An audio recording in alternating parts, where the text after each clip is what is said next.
Hi, it's Jennifer Margolin, and we are here at Workroom at the Project Trade Show, and I am so very, very excited for this interview.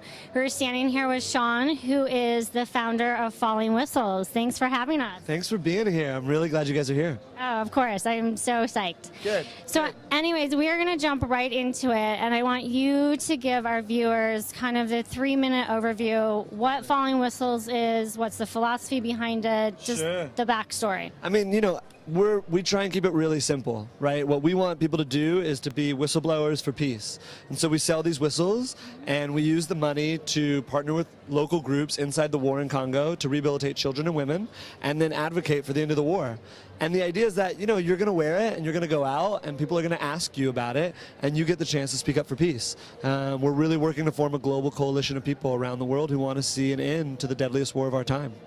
And how did this whole company come about? Can you give us a little bit of the backstory? I know it's a long one, but been a wild ride. Originally I was just backpacking. I wanted to get lost. I wanted, to see new sights and hear new sounds and smell new smells, and ended up in the Democratic Republic of Congo. We found a military encampment that was beating former child soldiers. It was treating them as enemies of the state, and freaked out. Just started calling everybody who knew. You got to get these kids pulled out. You got to get these kids pulled out. And no return of phone calls because we were just 26. Like, we didn't have access, credentials. And those boys told us that the kids who were too small to carry a gun were being sent to the front lines of war armed with only a whistle.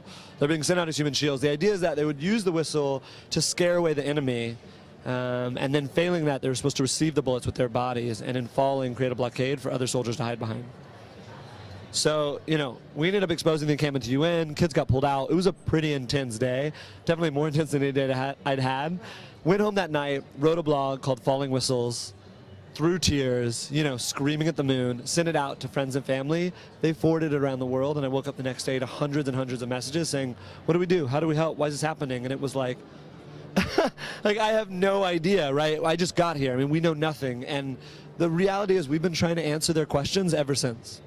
Right. And so how did the whole whistle come about? I mean, obviously I know the whistle was kind of the thought, but where did you come up with this jewelry? Well, so I spent the next couple weeks meeting with rebel leaders, warlords, diplomats, trying to figure out what's going on, who's behind this, what's causing this war, and came home and I'm like broke and homeless and just like sleeping on my buddy's couch and honestly just screaming at people. Like, kids are dying. This is happening. It's real right now. I mean, you're dealing with 6.9 million people dead, 1,500 women being raped every single month. It's an emergency of massive proportions.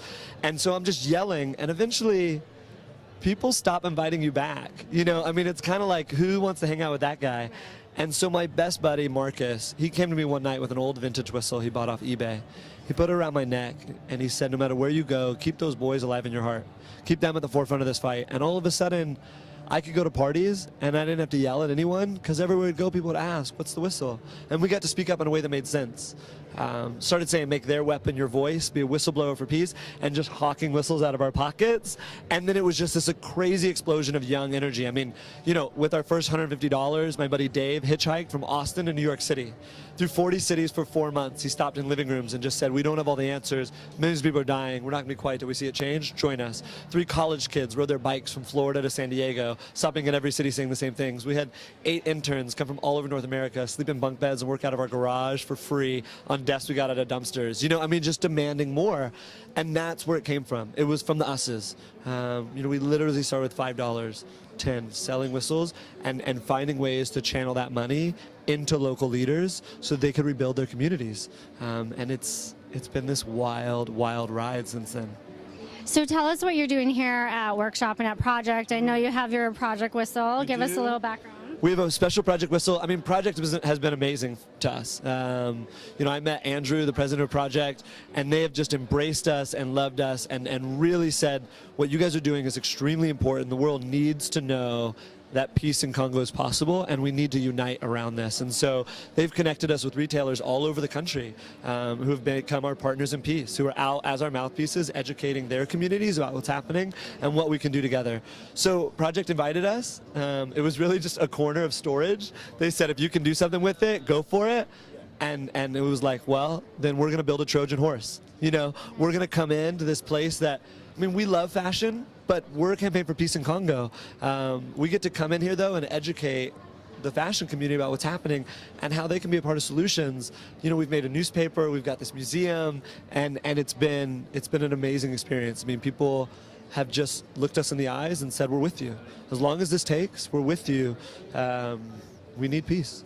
And tell us a little bit about the 100,000 whistles with Congress, because I'm really excited to hear about that. Totally. Well, the big, you know, this year, November 27th, 2011, Congo is having its first elections. And in the last 5 years. And so what we want to do is we want to make them free and fair. So we're looking to build an alliance of retail, fashion, press, tech, people like IDEO and Stanford, you know, government, people like State Department, Carter Center, to make sure that these elections are free and fair. And so a big part of that is going to be trying to sell 100,000 whistles this year.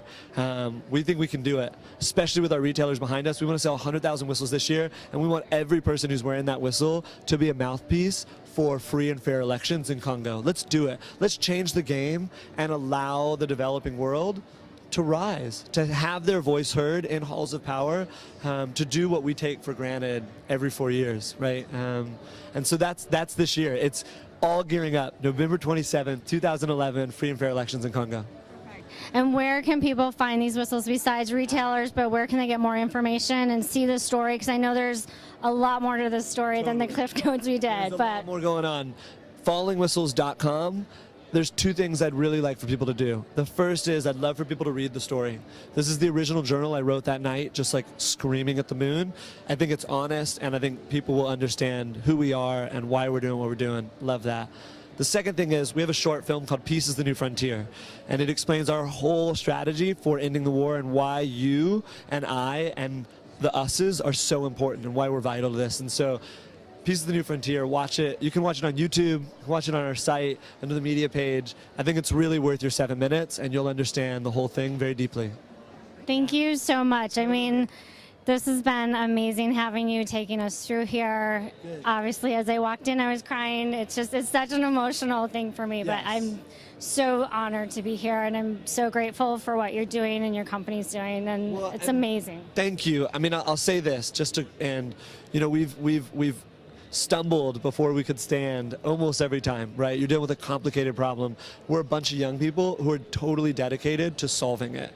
And so what we're asking for in the end is partnership, right? Be with us through failures and victories, be with us through the ups and the downs, but in the end, we need to have a 21st century without mass atrocities. And so let's make peace in Congo the goal, and let's unite worldwide around this common goal. We can end this, and it can be done in our time. Thank you so much. Yes. Totally. Thank you for watching this, and make sure you go to fallingwhistles.com. These are great gifts. Everyone needs one. I love them. It's such an amazing cause. You need to just find more information at fallingwhistles.com. But thanks again for showing us. We'll see you soon.